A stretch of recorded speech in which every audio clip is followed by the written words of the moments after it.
किसी गांव में 4 दोस्त रहते थे। एक का नाम इमरान, दूसरे का जिब्रान, तीसरे का अरसलान और चौथे का नाम ज़ुबैर था। इन चारों दोस्तों में बहुत इत्तेफाक और मोहब्बत थी। चारों दोस्त एक दूसरे पर जान छिड़कने से गुरेज नहीं करते थे। इत्तेफाक से चारों ही दोस्त बहुत गरीब थे। वो गांव के चौधरी के खेतों पर काम करते थे, लेकिन उनकी आमदनी इतनी नहीं थी कि वो अपने घर वालों को अच्छे तरीके से पाल पाते। इसलिए एक दिन इमरान ने अपने तीनों दोस्तों से कहा, दोस्तों क्यों ना हम किस्मत आजमाई करने के लिए शहर का रुख करें। तीनों दोस्तों को इमरान का ये मशवरा बहुत पसंद आया। सब दोस्तों ने शहर जाने की तैयारियां शुरू कर दी। जिस गांव में वो रहते थे, ये गांव पहाड़ियों के दामन में मौजूद था, इसलिए शहर जाने के लिए मुसलसल सफर करना पड़ता था। चारों दोस्तों ने अपने साथ खाने पीने का कुछ सामान भी रख लिया और शहर के लिए रवाना हो गए। पहला दिन तो बड़े आराम से गुजर गया। हालांकि मौसम खराब था, सख्त सर्दी पड़ रही थी। दूसरे दिन अचानक आसमान को काले बादलों ने घेर लिया और साथ ही बर्फबारी भी शुरू हो गई और यख बस्ता हवाएं चलने लगी। चारों दोस्त बहुत परेशान हो गए और कहने लगे, हमें इस मौसम में शहर नहीं जाना चाहिए था। जिब्रान ने कहा, अब क्या हो सकता है, अब तो हम घर से काफी दूर आ गए हैं। इमरान ने कहा, दोस्तों इन सब बातों को छोड़ो, सबसे पहले अपनी जान बचाने के लिए किसी ऐसी जगह की तलाश करनी चाहिए जहां हम इस मौसम की सख्ती से बच सकें। चारों दोस्तों ने पनाह हासिल करने के लिए जगह तलाश करनी शुरू कर दी। जगह तलाश करते करते उन्हें एक बहुत ही पुराना और पहाड़ियों के अंदर एक छोटा सा गार नजर आया। चारों दोस्त उस गार में चले गए। गार में जाकर उन्होंने खुदा का शुक्र अदा किया। ये गार बहुत पुराना और खंडर नुमा लग रहा था। ज़ुबैर ने कहा, मुझे तो ये कोई भूत प्रेत का मुकाम लग रहा है। इमरान ने कहा, अब तो कुछ भी हो, हमें अपनी जान बचाने के लिए जगह चाहिए थी और इससे बेहतर हमें कोई जगह मिल भी नहीं सकती थी। ये कहकर चारों दोस्त चल फिरकर गार को देखने लगे। एक जगह गार में एक मिट्टी का मुजस्मा बना हुआ था। तमाम दोस्त मुजस्मे को गौर से देखने लगे कि अचानक ज़ुबैर की नजर कोने में पड़े हुए लकड़ी के बहुत ही एक पुराने संदूक पर पड़ी। संदूक पर गर्द जमी हुई थी। ऐसा लग रहा था जैसे सदियों से इस संदूक को किसी ने ना खोला हो। संदूक में कोई ताला वगैरह कुछ भी नहीं था, बस ऐसे ही कुंडी लगी हुई थी। चारों दोस्त बहुत हैरान हुए कि इस वीरान जगह पर यह संदूक कहाँ से आया।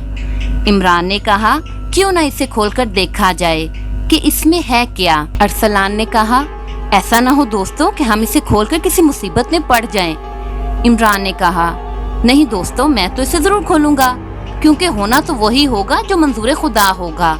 ये कहकर इमरान ने संदूक का दरवाजा खोल लिया।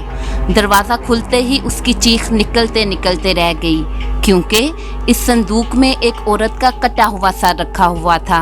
ये खोपड़ी किसी खूबसूरत औरत की थी।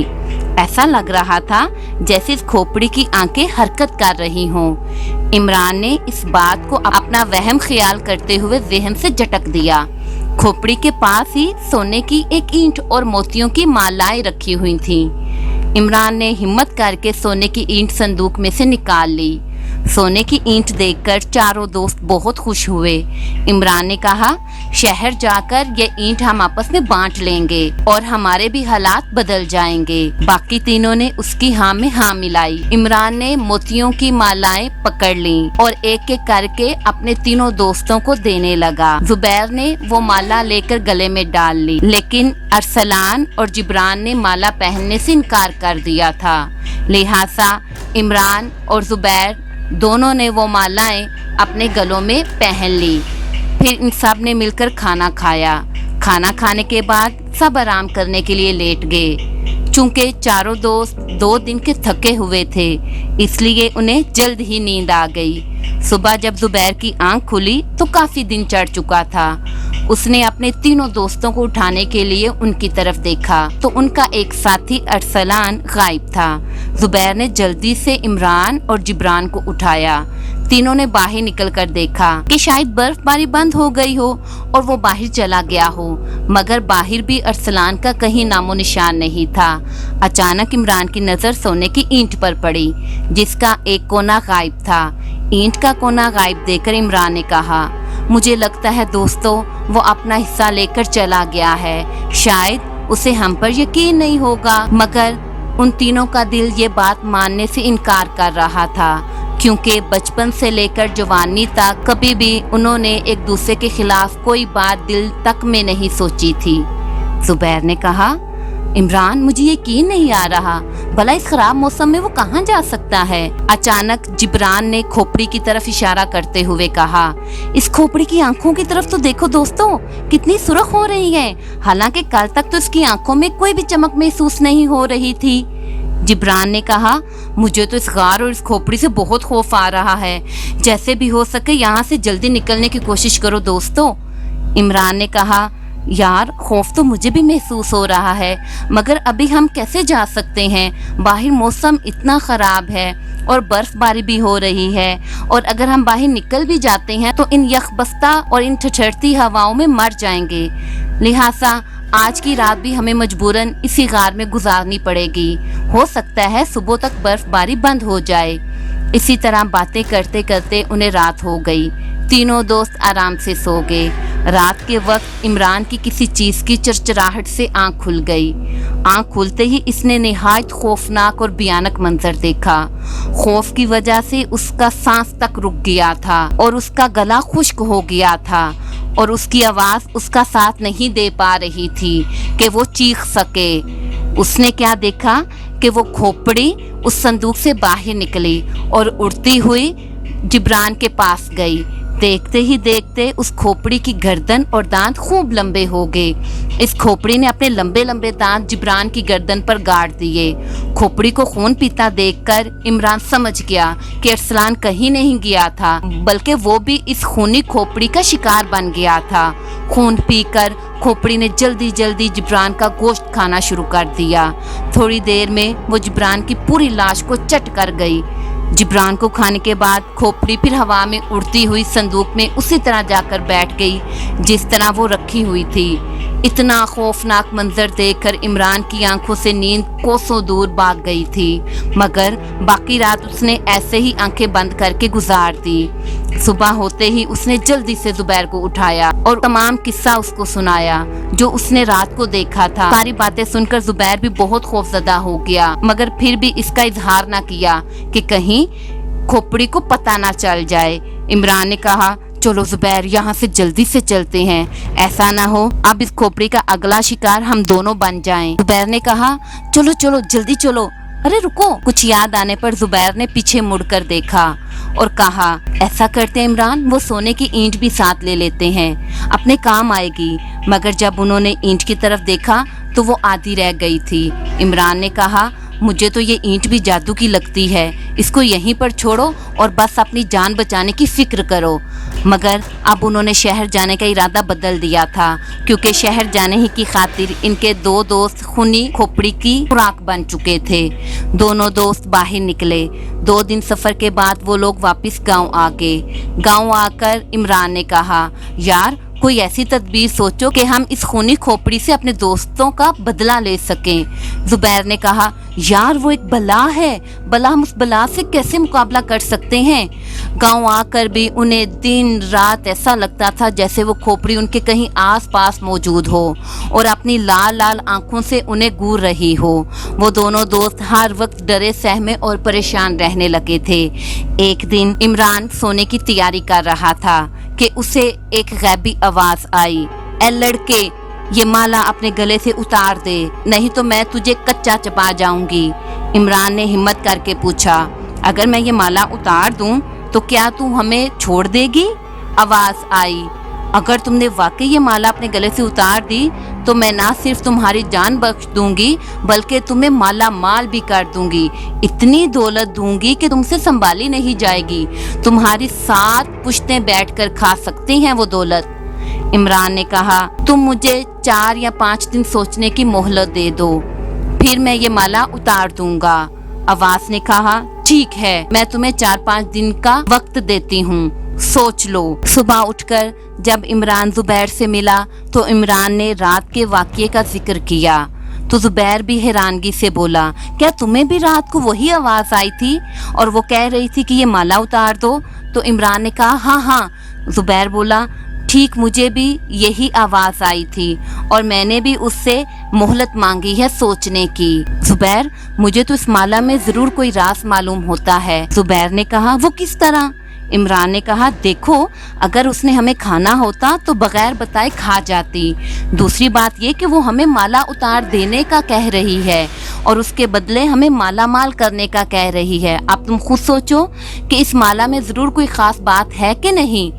زبیر نے کہا ہاں، یہ واقعی تم ٹھیک کہہ رہے ہو، پھر تو ہمیں یہ مالا کبھی بھی اپنے گلے سے نہیں اتارنی چاہیے۔ باتیں کرتے کرتے دونوں کھیتوں میں پہنچ گئے اور دن بھر وہاں پر کام کرنے لگے۔ رات ہوئی تو دونوں نے اپنے اپنے گھروں کا رخ کیا۔ صبح ہوئی تو زبیر کی آواز ایک بزرگ فقیر کی صدا سے کھلی۔ اس فقیر کی صدا سن کر زبیر جلدی جلدی اٹھا اور باہر نکلا اور اس فقیر سے پوچھنے لگا بابا کیا چاہیے آپ کو؟ اس بزرگ فقیر نے کہا بیٹا میں 2 دن سے بھوکا ہوں، مجھے کچھ کھانے کو دے دو۔ زبیر فوراً گھر کے اندر گیا اور بزرگ فقیر کے لیے کھانے کے لیے روٹی اور سالن لے آیا۔ فقیر نے خوب پیٹ بھر کر کھانا کھایا اور اس کو دل سے دعائیں دینے لگا۔ فقیر بولا بیٹا تم مجھے بہت رحم دل اور سخی معلوم ہو رہے ہو، 2 دن سے میں صدا لگاتا پھر رہا ہوں کھانے کے لیے، مگر کسی نے بھی مجھے کھانے کو نہیں دیا، آج تم نے مجھے کھانا کھلایا ہے، اس لیے میں تمہارے لیے کچھ کرنا چاہتا ہوں۔ کیا بابا آپ میری کیا مدد کر سکتے ہیں؟ بابا مسکرایا اور فوراً بولا تم اس خونی کھوپڑی سے پریشان ہو نا جو تمہارے 2 دوستوں کو ہڑپ کر چکی ہے اور اب تم دونوں کے پیچھے لگی ہوئی ہے؟ بابا کی بات سن کر زبیر بہت حیران ہو گیا تو بابا نے مزید اپنی بات جاری رکھتے ہوئے کہا وہ خونی کھوپڑی ایک دیوی کی ہے، اس دیوی کا نام حسن آرا ہے، یہ دیوی کھوپڑی کا روپ دار کر لوگوں کا خون پیتی ہے اور انسانی گوشت کھاتی ہے۔ دیوی اس غار میں رہتی ہے جس میں تم چاروں نے قیام کیا تھا۔ اس جگہ ایک سیاح بھی آ کر ٹھہرا تھا اور اس سیاح نے غار میں ایک خوبصورت کھوپڑی دیکھی تو اس نے اپنے ساتھ لے جانے کے لیے اسے ایک لکڑی کے صندوق میں رکھ لیا اور اس غار میں جو مجسمہ ہے وہ اس دیوی حسن آرا کا ہی ہے۔ اس مجسمے کے گلے میں یہ مالائیں پڑی تھی، اس نے یہ مالائیں اتار کر انہیں بھی صندوق میں بند کر دیا، مگر اتفاق کی بات ہے کہ جب وہ سیاح واپس جانے لگا تو وہ صندوق اپنے ساتھ لے جانا بھول گیا اور یہ کھوپڑی اس صندوق میں قید ہو کر رہ گئی تھی، اور پھر جب تم چاروں دوست وہاں گئے تو تم نے صندوق کھول کر اسے آزاد کر دیا، آزاد کرتے ہی اس نے تمہارے دوستوں کو اپنی خوراک بنا لیا۔ زبیر نے کہا مگر بابا جی اب ہم کیا کریں؟ کیا ہم دونوں دوست اس مالا کو اتار دیں؟ اس بابا نے کہا نہیں نہیں، یہ مالا اپنے گلے سے کبھی نہیں اتارنا۔ ابھی وہ لوگ یہ باتیں کر ہی رہے تھے کہ عمران آ کر کھڑا ہو گیا اور بزرگ فقیر کی باتیں سننے لگا۔ بزرگ بولا اگر تم دونوں یہ مالا اپنے گلے سے اتار دو گے تو وہ دیوی حسن آرا تمہارا شکار کر لے گی، جب تک یہ مالا تم دونوں کے گلے میں موجود ہے تو وہ خونی کھوپڑی تمہارا کچھ نہیں بگاڑ سکے گی، اور ہاں اب جب وہ آئے تو تم اس سے کہنا کہ ایک شرط پر ہم دونوں یہ مالا اتاریں گے کہ تم پہلے اپنی اصلی حالت میں آ کر دکھاؤ، وہ جیسے ہی اپنی اصلی حالت میں آئے گی تو میں تم کو یہ طلسمی خنجر دیتا ہوں، تم اس خنجر سے اس کی گردن کو اڑا دینا اور پھر جیسے ہی اسے مارو گے تم دونوں اپنے گلے سے یہ مالائیں اتار دینا، کیونکہ اس وقت تک اس کی جان نہیں نکلے گی جب تک یہ مالائیں نہیں ٹوٹیں گی، خونی کھوپڑی کو مارتے ہی تم دونوں ان مالاؤں کو توڑ دینا۔ عمران اور زبیر بزرگ فقیر کی بات سن کر بہت خوش ہو گئے اور اس کا بہت شکریہ ادا کیا۔ چوتھے دن وہ غیبی آواز پھر آئی۔ عمران اور زبیر نے کہا ہم ایک شرط پر یہ مالائیں اتاریں گے، پہلے تم ہمیں اپنے اصلی روپ میں آ کر دکھاؤ۔ خونی کھوپڑی نے ان کی یہ شرط فوراً مان لی۔ اب ان کے سامنے ایک عورت کھڑی تھی جس کی شکل ہو بہو صندوق میں رکھی ہوئی کھوپڑی کی طرح تھی۔ اس کے لمبے لمبے بال بکھرے ہوئے تھے، دیکھنے میں وہ ذرا بھی نہیں لگ رہی تھی کہ یہ خونی چڑیل ہے۔ ادھر زبیر نے موقع پاتے ہی بزرگ فقیر کے دیے ہوئے خنجر سے اس کی گردن کو ایک ہی وار سے اس کے تن سے جدا کر دیا۔ اس کا سر علیحدہ ہوتے ہی زبیر اور عمران نے اپنے گلے سے ان مالاؤں کو اتار کر فوراً توڑ دیا۔ ان مالاؤں کے ٹوٹتے ہی ایک غیبی آواز آئی، ہاں تم دونوں نے مجھے دھوکے سے مار دیا، اور اس آواز کے ساتھ ہی اس دیوی حسن آرا کے جسم میں آگ لگ گئی اور وہ جل کر راکھ ہو گئی۔